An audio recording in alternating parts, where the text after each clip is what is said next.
Okay, we'll call this meeting to order. This will be an open meeting and notice has been given to the public at least 24 hours prior to the meetings and by forwarding the complete agenda to the Oconto County Reporter and all other news media who have requested the same. Copies of the complete agenda were available for inspection at the office of the city administrator. Roll call. Mayor Cliff Martin. Here. Daryl Anderson. Here. Kim Branakowski. Here. Ron Dahl. Here. Dee Donlevy. Here. Bob LeBrecq. Here. Casey Soul. Here. Lori Stenstra. Here. Dan Zeller. Here. Attorney Calvert. Here. Okay, number 3, we will have invocation and pledge of allegiance by Alderperson Kim Branakowski.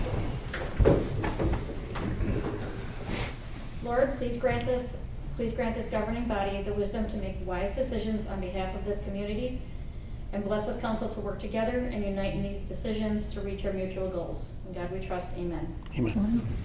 Pledge allegiance to the flag of the United States of America and to the republic for which it stands, one nation, under God, indivisible, with liberty and justice for all.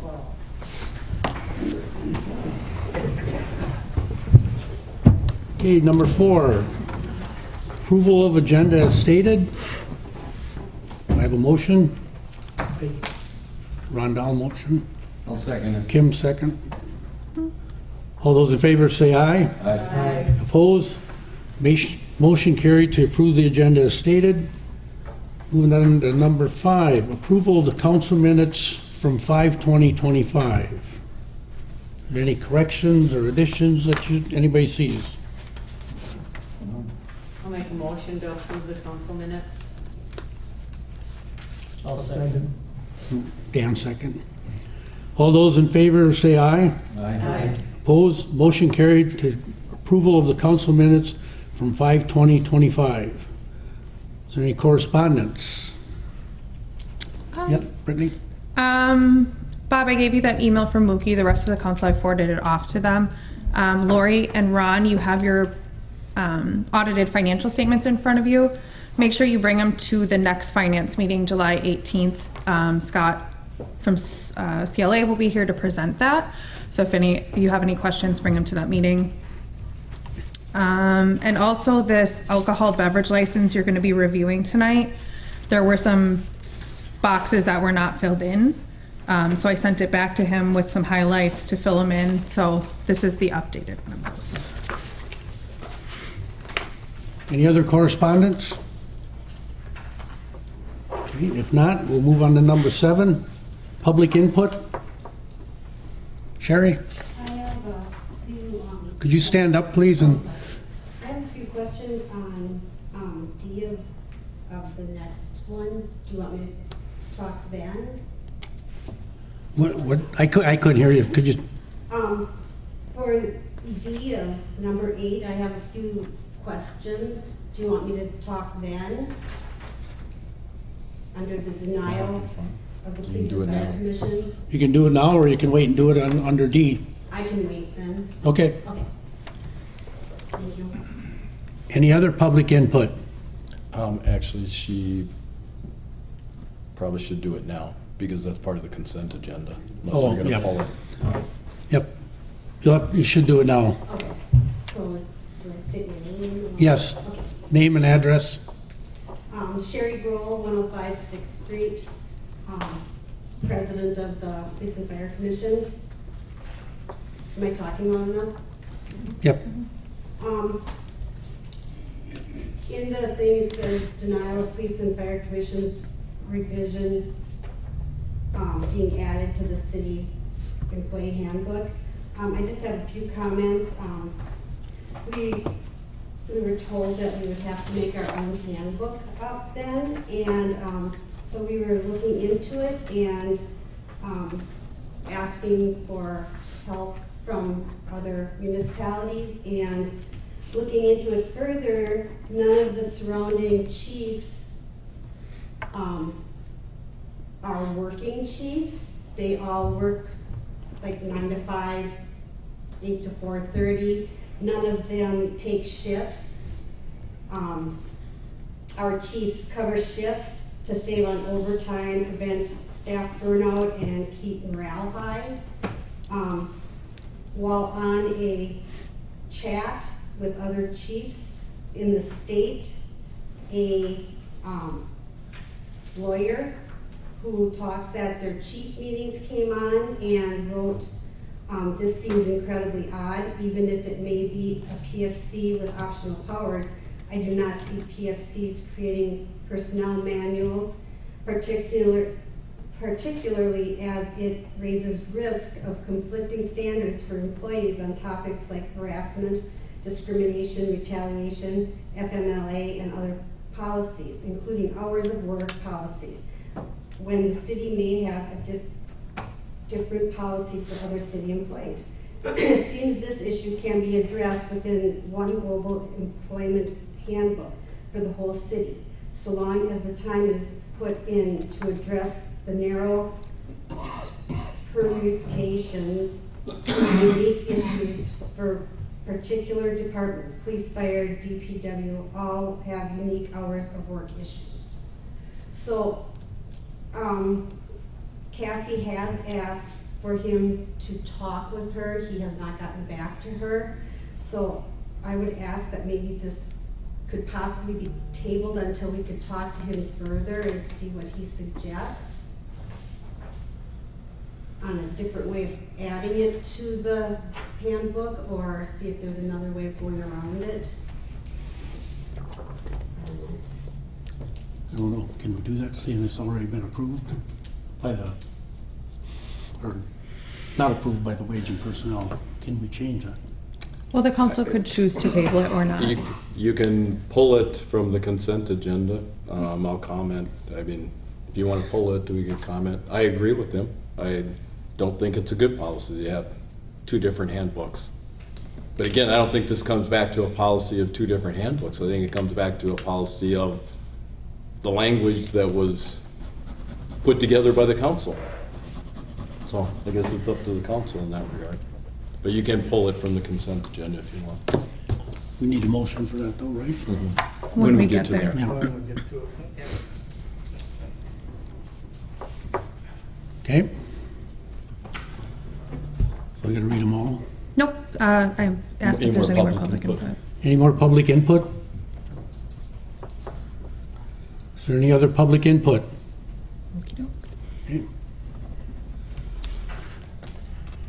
Okay. 8A, approval of consent agenda. I'll read them all. Denial of alcohol beverage license application for Michael Lee Erickson Mookie's Pub located at 301 Collins Ave. Approval of remainder of list of alcohol beverage license applications and appointments of agents. Approval of temporary alcohol beverage license application for Mocano Volleyball for River Rebels Softball Tournament, Rumble on the River, on June 27th through June 29th, 2025, and denial of Police and Fire Commission revision being added to the City of Ocano Employees Handbook regarding Police Chief and Fire Chief hours of work policy. I'll make a motion to pull D. Motion to approve agenda. Minus D. You just have to ask. Yeah, we You don't just have have to ask. So we'll take D separately. If somebody wants to make a motion on the others, you can. Yeah, on A, B, and C. Make a motion to approve the agenda on A, B, and C. Do we have a second? Kim, second. Do a roll call. Roll call? Daryl Anderson, Aye. Kim Bronikowski, Aye. Ron Dahl, Aye. Dee Don Levy, Aye. Bob LeBrecq, Aye. Casey Soul, Aye. Lori Stenstrup, Aye. Dan Zeller. Okay. Need a motion to, I guess to have discussion on Discussion, yeah. yeah. My recommendation would be not to table this. I would send it back to Police and Fire Commission. Any other, It seems like there's, tell me if I'm wrong, but it seemed like they're reviewing it more or trying to make a decision, send it back to Police and Fire. And then, again, maybe they want to meet with the council or with Wage and Personnel, or I think we should come to a common ground on all of this is what I personally see. any other comments? Dee? Just so I have clarification, so if the PFC, because they have optional powers, they're gonna make their own rules and they're gonna recommend that to council, correct? So if it comes before us again, and they're just asking to have this put in the handbook again, there's nothing we can change, right? And I think I'd asked the last time what are pros and cons of this. So it's not that we can do anything with the verbiage, however it comes back, what they decide on, it's either we just approve to put it in or not, correct? So Yeah. we can't change any verbiage. Well, unless we work together and have a joint Unless meeting, we but I work don't know if together that's what on they're it. asking for. Okay. I don't know. But it really has to go back to the Police and Fire Commission until you get more information. No? I don't know. I don't know. I don't know what their plan is. Lori? My thought on this is, we need to speak with you, because the way it sounds to me is we don't want to have a handbook and then an addendum for just police and fire. We don't want them carved out something separate out of the whole handbook. We need to agree on one topic that's gonna work for everyone and have one handbook. So I believe that's what we were looking at, is it's either handbook one, or if you want your own handbook with different hours or different vacation, different whatever, then a new one needs to be created. It's not gonna be, in our mind, what we were talking about before is we don't wanna have a special section just for fire and police chief. And I think that's where we need to figure out what to do. Can they take our current employee handbook and insert theirs into it? Take the other part out and insert their verb language into it, Into ours? into ours. That's what this denial was. Yeah. That's what we Yeah. proposed, and that's what this denial was. And I think that's what we proposed back to them with that comp time that they don't want now, and they want something different, so we're not on the Dee- same ground. Dee- To your point, Brittany, I want to clarify that basically you gave us the single page and it was just a paragraph that was going to be inputted. That was the only change that was going to be happening, just the verbiage of what they came back to be inputted in the employee handbook. Right. So Yeah. the sample that you showed us, so it wasn't going to be a Right. whole separate section of it, just kind of in the air that. A paragraph, yeah. Okay. And that was denied. Right.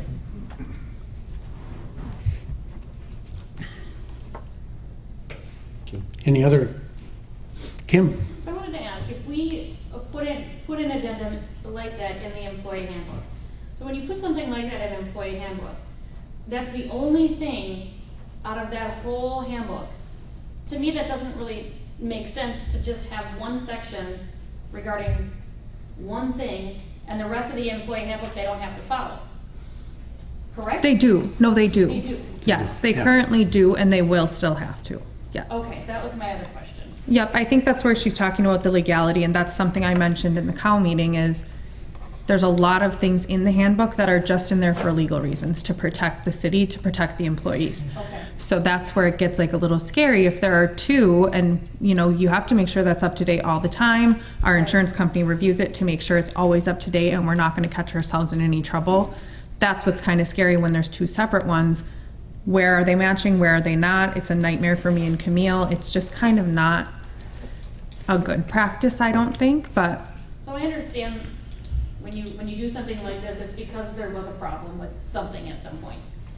And since I've only got kind of a little bit of the background of that, it doesn't really seem like a way to fix the problem when it was just this one problem. I mean, this employee handbook's been around for how long?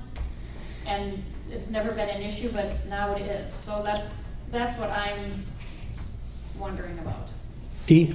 I think this came about, and again, correct me if I'm wrong, this came about because it was a spoken policy. It was not ever written, and I said, Correct. if you don't have a written policy, honestly, it doesn't exist. You've got nothing to go back and to say this is what is expected to happen.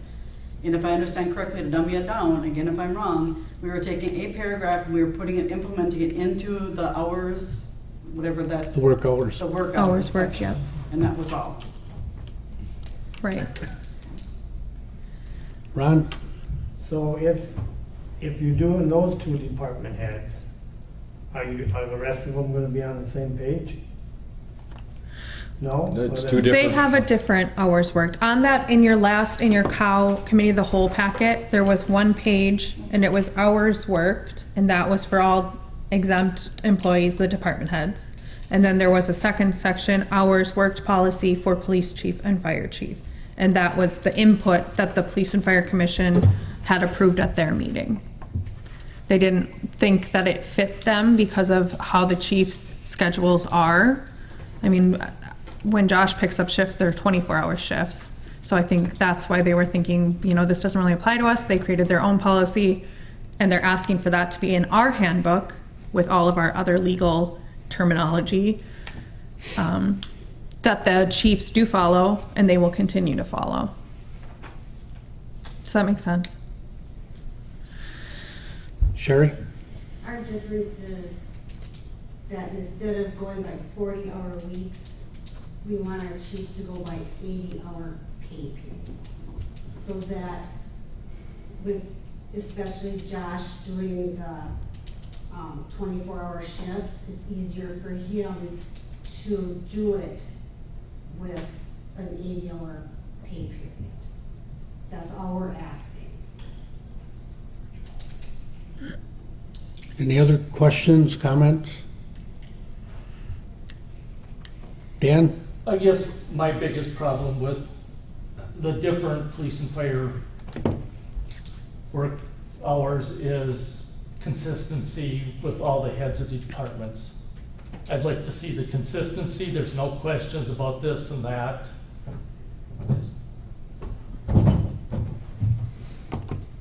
Any other questions or comments? Dan?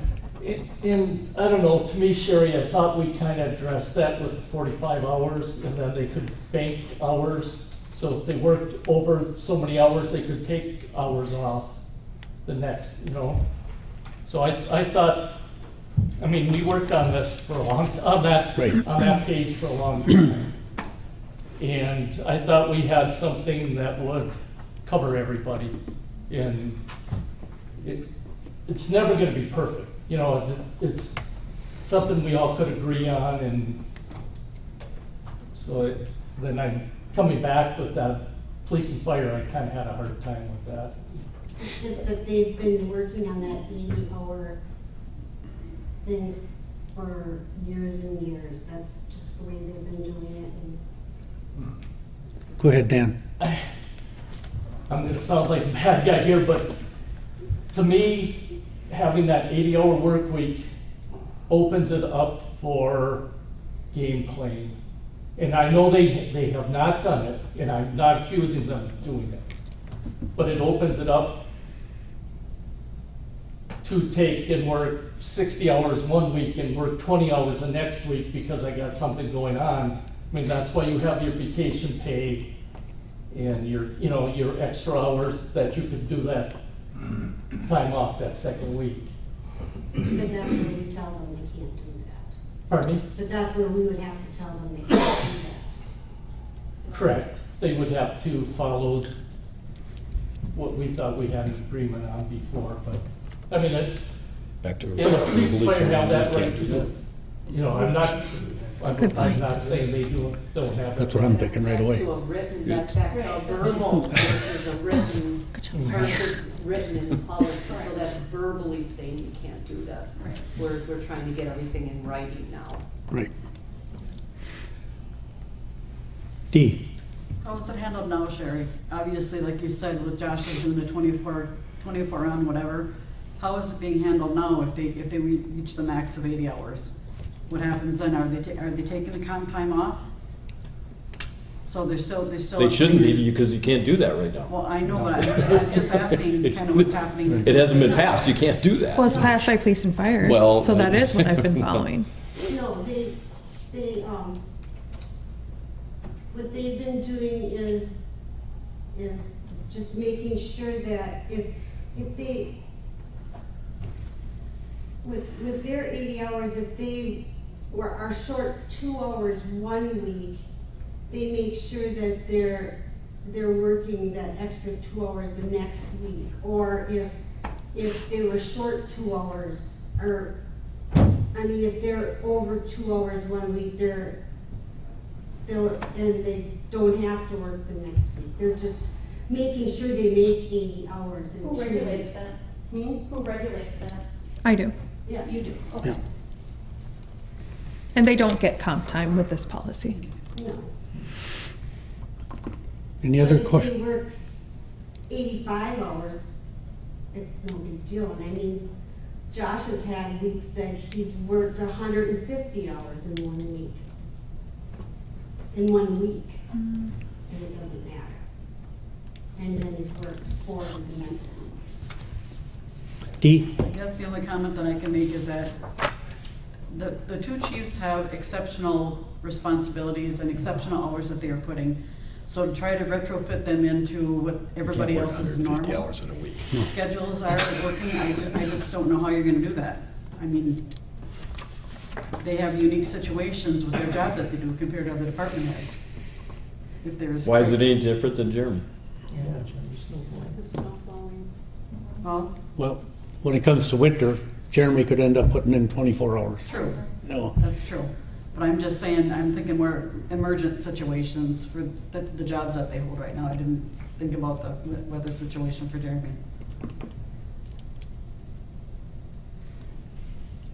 Any other comments? Daryl? If the verbal thing was working for the last 50 years, why don't we just put that on paper and be done with this? Go ahead, Brittany. Because it's, what I was told the policy was, is not what that side of the hall was told their policy was. So it was two conflicting verbal policies.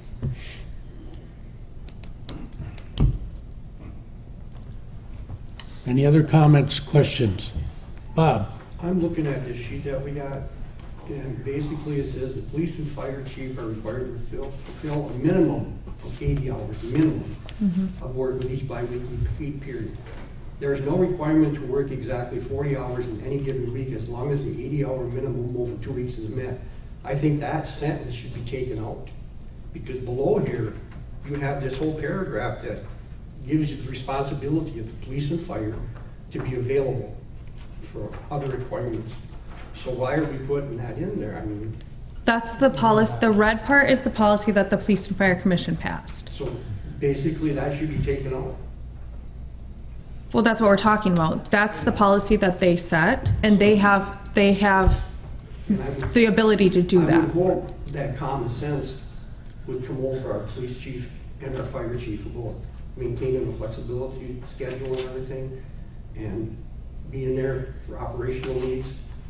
These are just some things that shouldn't even be verbal, they just should be common sense. And we've been working on this way too long. Right. Quite frankly, it's been 2-3 months now, and we're still in the same spot. We're spinning tires here.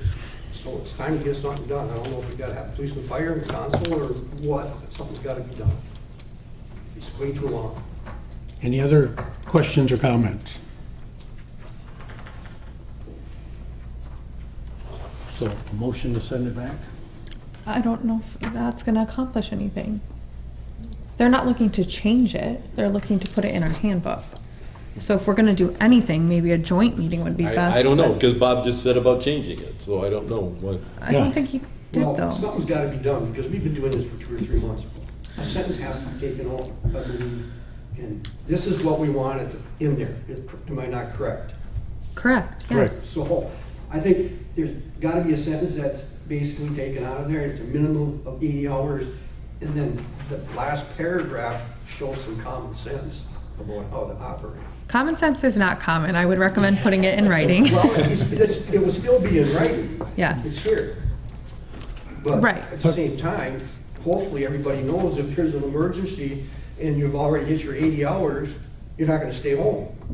No, of course they wouldn't. No. And this is basically what that paragraph tells you.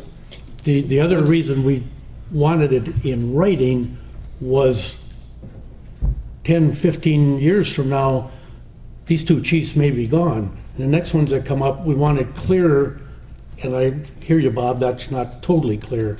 But we want something clear in writing that they are on call. If they put in 80 hours by the second Wednesday of the pay period, they still may have to be on call. So,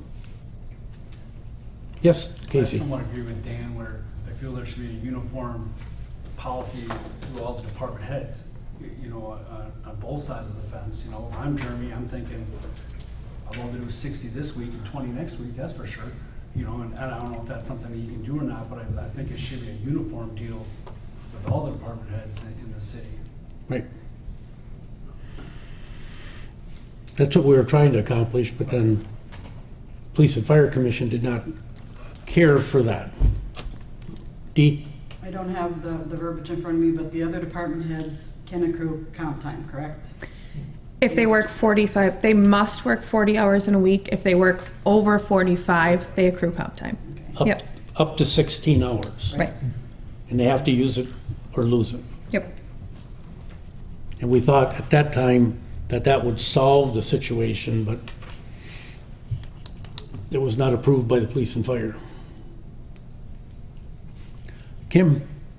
Since I'm kind of newer to this, and Dan was nice and let me use his book and read through everything, I mean, I think at this point, since no one's really agreeing back and forth, wouldn't a joint meeting just Right. be one and done then? We'll talk about it then, and if we don't come to terms with it, then just nothing happens. You know, so I think I prefer that. I don't want to speak for anyone else.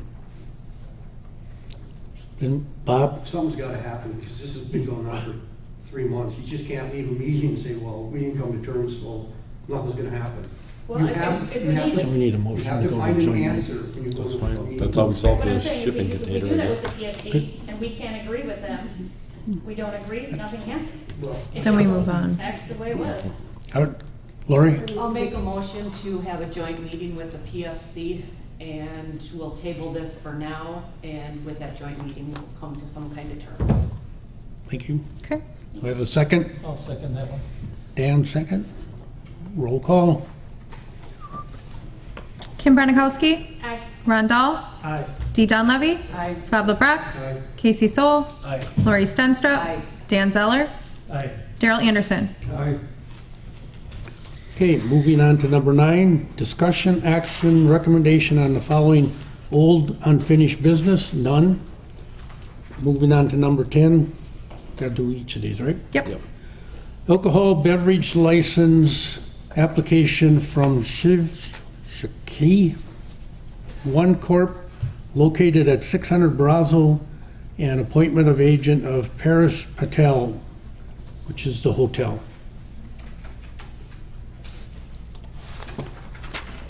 Need a motion? Can I have a motion on this? Yes? I got a question. These applications, on it, it says that they haven't completed the course. Yeah, I have a note written down that before we'll issue it to them, they have to take that. They don't have a choice. Okay, do they fall under the same guidelines as servers? Like they have to post their liquor license and stuff? Yes. Yep. Any other questions, comments on this? just a comment, thank you Brittany for following back up with them to complete that form, because I know it's been a struggle for some people. Okay. A motion, Make a motion to approve the liquor license for Econo Lodge Inn. do I have a second? I'll Dee, second. second. Roll call? Ron Dahl, Aye. Dee Donlevy, Aye. Bob LeBrecq, Aye. Casey Soul, Aye. Lori Stenstrup, Aye. Dan Zeller, Aye. Daryl Anderson, Aye. Kim Branakowski. Aye. Yeah, let's do them as a group. Do them as a group. Yeah. Okay. 10B, discussion approval of mayor's recommendations for appointments and reappointments to the committees, commissions, and boards. Appointment of Dan Zeller to the Old Hospital Ad Hoc Committee. Appointment of Daryl Anderson to the Old Hospital Ad Hoc Committee. Appointment of Daniel Hoffman to the Old Hospital Ad Hoc Committee for a staggered 3-year term ending May 1, 2026. Appointment of Teresa Bake to the Old Hospital Ad Hoc Committee for a staggered 3-year term ending May 1st, 2026.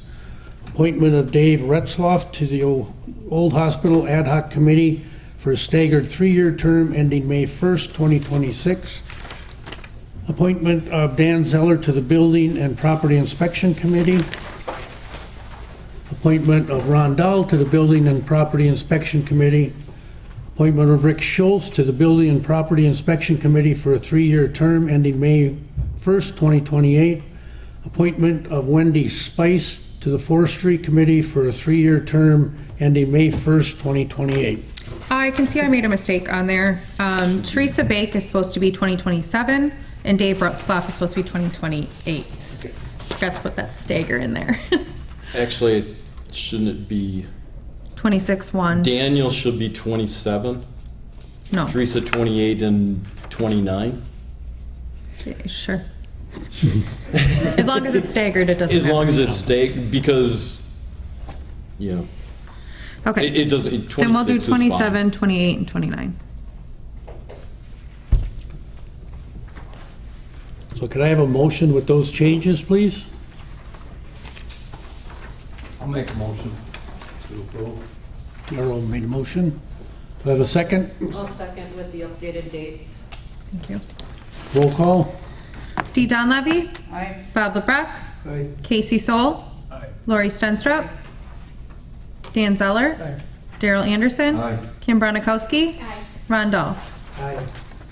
Okay. Moving on to 10C. Recommendation from Planning Commission, approval of certified survey map from Ocano Yacht Club Incorporated in the city of Ocano. Yes. The Plan Commission approved this prior to this meeting. That little chunk, the Lot 1, this parcel is being separated between Lot 2 and Lot 1. Lot 1 is disconnected by a drainage ditch there, and I think they may not have wanted to maintain it. So I believe what Joe said is they're gonna be giving Lot 1, selling it, whatever, to the neighbor, because it's abutting their land and they can maintain it better, is what I'm told. And it did go to the county, they did check it over, they had some changes, and Paul Shallow did make those changes.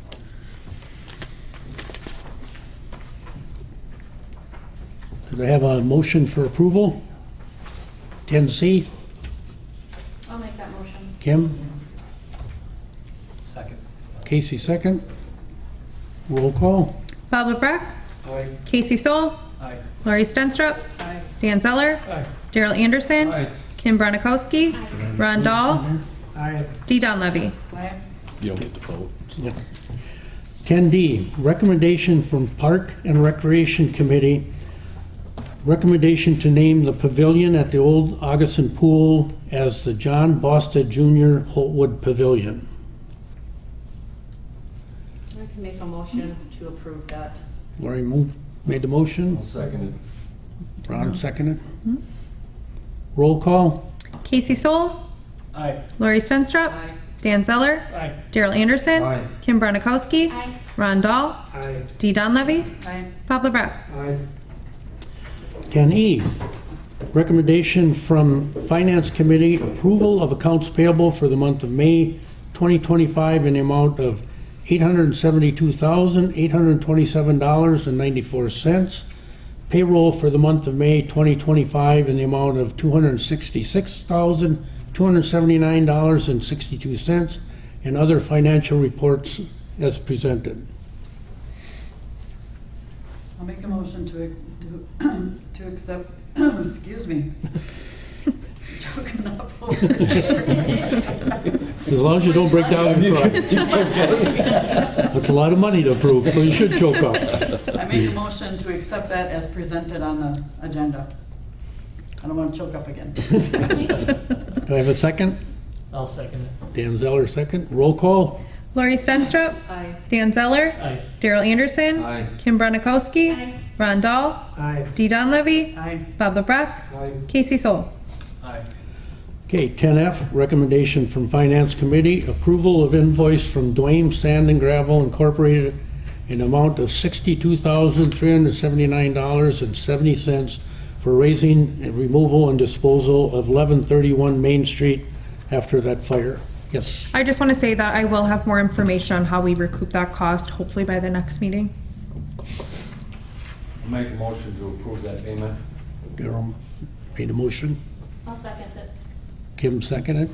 Roll call? Dan Zeller, Aye. Daryl Anderson, Aye. Kim Bronikowski, Aye. Ron Dahl, Aye. Dee Donlevy, Aye. Bob LeBrecq, Aye. Casey Soul, Aye. Lori Stenstrup. Number 11, motion to adjourn. Bob? I don't want it. You want to stay here? Motion to adjourn. Second? Second. Daryl second. All those in favor say aye. Aye. Opposed? Motion carried to adjourn.